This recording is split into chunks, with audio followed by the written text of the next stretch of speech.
Bienvenue sur Bulle de Bonheur, le podcast pour prendre le temps d'être heureux. Je suis Raphaël Defoucault, chercheuse inconditionnelle de Bulle de Bonheur. Ce podcast est propulsé par 2 minutes de bonheur et publié tous les jeudis. Aujourd'hui, c'est un épisode hors série qui va nous plonger dans l'esprit des fêtes avec un sujet qui résonne chez beaucoup d'entre nous. Comment éviter les tensions familiales pendant la saison des fêtes et spécialement à Noël. Écoutons pour commencer ce que pensent les membres de l'équipe de 2 minutes de bonheur à propos de Noël. Et ensuite, je vais vous proposer quelques conseils et des moyens pour éviter toutes ces tensions. Oh là là, mais qu'est-ce que ça me chicote! Je suis Astrid, responsable des opérations spéciales chez 2 minutes de bonheur.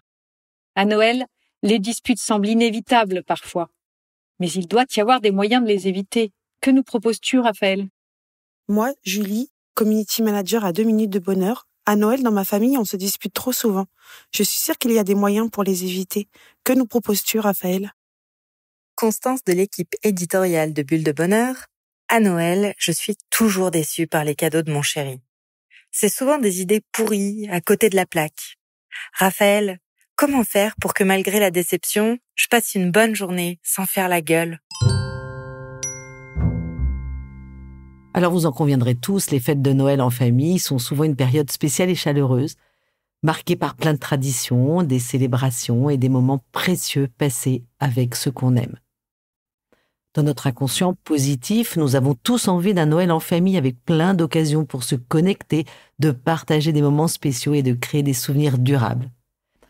Mais voilà, chaque famille aborde Noël à sa manière, en intégrant ses propres traditions et parfois, aïe aïe aïe, Noël ravive immanquablement de vieilles rancunes. Et oui, nous sommes parfois transportés dans notre passé, même si nous sommes devenus adultes, même si nous avons envie que tout se passe bien, même si bien des choses ont changé, même si nous avons eu des différends avec notre frère ou notre belle-sœur que nous avons du mal à oublier, rien à faire, se retrouver peut faire ressurgir de vieux démons. Nous pouvons aussi être particulièrement agacés par la manière de vivre de certains, et puis surtout, nous pouvons aussi avoir des traditions extrêmement différentes dans la manière de célébrer Noël. Et toutes ces différences, quelque part, créent de la tension. En prérequis, ce que nous pouvons nous dire, c'est que, quoi qu'il arrive, vivre en vase clos au moment de Noël, surtout dans nos pays occidentaux, où il fait nuit à 5 heures de l'après-midi et il ne fait pas forcément toujours bien chaud, c'est une source de tension et de dérapage. Allez, je change de regard. Alors, comment faire pour vous aider à faire baisser les tensions quand elles arrivent pendant cette période de fête? Alors, qu'est-ce que je pourrais vous conseiller? J'en ai noté 9. Le premier, soyez créatif. Encouragez des activités qui aident à éviter les moments d'agacement. Préparez ensemble des sucreries, demandez aux enfants de trouver des recettes qui leur plaisent, des sablés, des cookies. Et pourquoi pas en déposer quelques-uns au Père Noël. Choisissez ensemble ou proposez un chant ou une choré que vous apprendrez, que vous aurez à cœur à chanter le soir de Noël. Ou même créez une scénette pour enchanter petits et grands. Créez aussi avec les enfants des décors pour le sapin en pâte à sel ou en faisant des moulages. Fabriquez des décors de table comme des rondes serviettes pour personnaliser la table qui sera disposée. Vous pouvez aussi simplement décorer la maison, la cheminée, les bords de miroir avec des branchages d'arbustes ou de sapins que vous serez allés chercher dans la nature en famille. Pensez aussi à embarquer tout le monde pour une simple promenade en plein air dans la journée, si le temps le permet bien sûr. Ça peut aider à détendre l'atmosphère quand la tension pointe son nez. Bref, inspirez-vous aussi des joyeux succès des années précédentes et surtout, créez des traditions qui rassemblent et qui ressemblent à votre famille. Deuxième petit conseil, évitez les sujets sensibles. Si certains sujets déclenchent fréquemment des tensions, essayez de les éviter, comme par exemple parler politique. Gardez la conversation sur des sujets légers et positifs. Si vous êtes exaspéré en voyant vos neveux et nièces ados affaler une fois de plus dans le canapé pendant que vous travaillez dur aux préparatifs de la fête, ravalez vos remarques et dites-vous que ça passera. Peut-être que quand vous avez été ado, vous avez été pareil. Troisième piste, Faites preuve de compréhension. Essayez de comprendre les points de vue des autres membres de la famille, même si vous ne les partagez pas. Chaque famille a ses traditions et ses habitudes. Alors oui, peut-être que vous rêvez d'huîtres et de foie gras et dans votre belle famille, le 24 au soir, c'est chocolat chaud et brioche. Accepter que cette tradition n'est pas la vôtre peut être un bon moyen pour contribuer à apaiser les tensions. Et puis aussi, évitez de bondir quand votre beau-frère vous sermonne sur comment élever des enfants adolescents ou faire taire les petits qui galopent partout. 4e petit moyen, prenez du temps pour vous. Si les choses deviennent trop tendues, accordez-vous du temps pour vous-même. Partez jouer avec vos enfants si vous êtes parents de petits-enfants. Vous pouvez monter lire dans votre chambre au cas où vous seriez la grand-mère ou le grand-père exaspéré par le bruit ambiant. Vous pouvez aussi sortir faire quelques courses si vous êtes le beau-frère qui en a ras-le-bol du bruit et du caquetage de toutes ces femmes qui discutent entre elles. Il est aussi important de prendre du recul pour éviter les conflits inutiles. Vous pouvez aussi rire quand votre mère vous explique comment faire cette recette de pudding que vous connaissez par cœur. 5e idée, gardez des attentes réalistes. Les attentes élevées peuvent conduire à la déception. Acceptez que les réunions familiales ne soient pas toujours parfaites et soyez prêts à faire preuve de souplesse. Rappelez-vous, vouloir changer ses parents ou ses beaux-parents est juste pas possible. Vouloir aussi que votre sœur ou votre frère soit différent, c'est pas possible non plus. Et puis surtout, souvenez-vous que la déception, c'est la différence entre les attentes et la réalité. 6e piste, partagez les responsabilités. En amont des vacances, sollicitez l'aide des autres membres de la famille, qui apportent quoi. Il est toujours possible de glisser dans sa voiture une boisson, des bonbons ou autre friandise. Qui offre quoi à qui?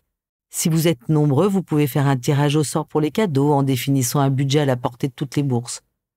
Une fois tous réunis aussi, ou autour d'une visio en amont, vous pouvez décider ensemble du menu du jour J et puis qui va s'occuper de quoi. Et ça peut se faire autour d'un goûter ou d'un apéro, mais quoi qu'il arrive, autour d'un moment festif. 7e idée, utilisez l'humour. L'humour peut être un excellent moyen de désamorcer les tensions. Évitez toutefois les blagues susceptibles d'offenser, comme rire des rondeurs post-grossesse de votre belle-sœur ou sur les lunettes de presbyte que porte votre cousin qui a la cinquantaine. Optez pour des formes d'humour légères ou riez de vous-même, c'est aussi un des meilleurs moyens. 8e idée, la gratitude. Encouragez une attitude de gratitude envers ce que chacun apporte à la réunion familiale. Parce que tout le monde apporte quelque chose. Félicitez l'un pour sa tenue, remerciez l'autre pour son attention, encouragez le plus petit devant ce qu'il fait, émerveillez-vous devant la beauté de la table. Cela contribue réellement à créer une atmosphère positive et détendue, et en plus de ça, la gratitude est souvent bien contagieuse. Vous pouvez aussi jouer à 2 minutes de bonheur ensemble, c'est une idée particulièrement appropriée et propice à ce genre de réunion. Une dernière source de tension que j'aimerais aborder avec vous aujourd'hui, c'est que faire si vous êtes déçu du cadeau de votre chéri? Essayez d'éviter de montrer immédiatement votre déception. Pensez au mal qu'il ou elle s'est sans doute donné pour vous plaire. Même si le cadeau ne correspond pas à vos attentes, remerciez-le ou remerciez-la sincèrement pour son geste. Montrez votre appréciation pour l'effort mis pour vous faire plaisir. Par contre, évitez de sortir votre déception à l'occasion de la prochaine dispute. Il ne s'agit pas de la ravaler, il s'agit de l'accepter en fait. Si votre chéri vous demande directement ce que vous pensez du cadeau, ne mentez pas. Cependant, essayez d'être diplomate dans votre réponse. Vous pouvez dire quelque chose comme « c'est une idée intéressante, j'y avais pas pensé » ou « c'est vraiment attentionné de ta part ». Gardez à l'esprit que le cadeau est un geste symbolique et qu'il ne définit pas la valeur de la relation. Il peut y avoir diverses raisons pour lesquelles le cadeau ne correspond pas à vos attentes. Et il est important de ne pas surinterpréter la situation. Chacun a une sensibilité différente face au cadeau. Pour certains, la culture du cadeau est ancrée familialement. Ça peut être vécu comme un témoignage d'amour, une manière d'être écouté dans nos goûts et nos désirs. Pour d'autres, ils n'ont pas la même importance, le cadeau sera spontané et lié à une opportunité. Alors que faire? Le conjoint qui manque d'inspiration peut être guidé par une liste. Le choix peut se porter aussi sur des cadeaux de couple, un spa à deux, un week-end dans un endroit de charme, 2 places pour un spectacle, ou simplement se réjouir que l'autre ait pensé à vous-même, même si ce n'est pas le cadeau de vos rêves.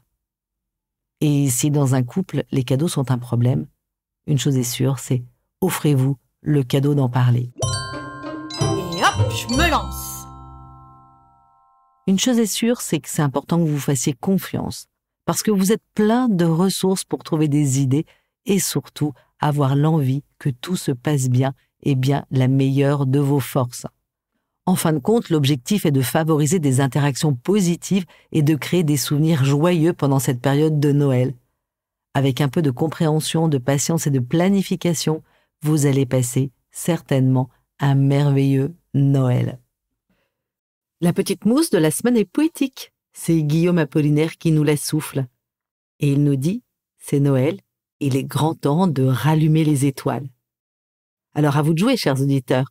La carte de 2 minutes de bonheur vous demande ce que vous aimeriez rallumer comme étoile cette année.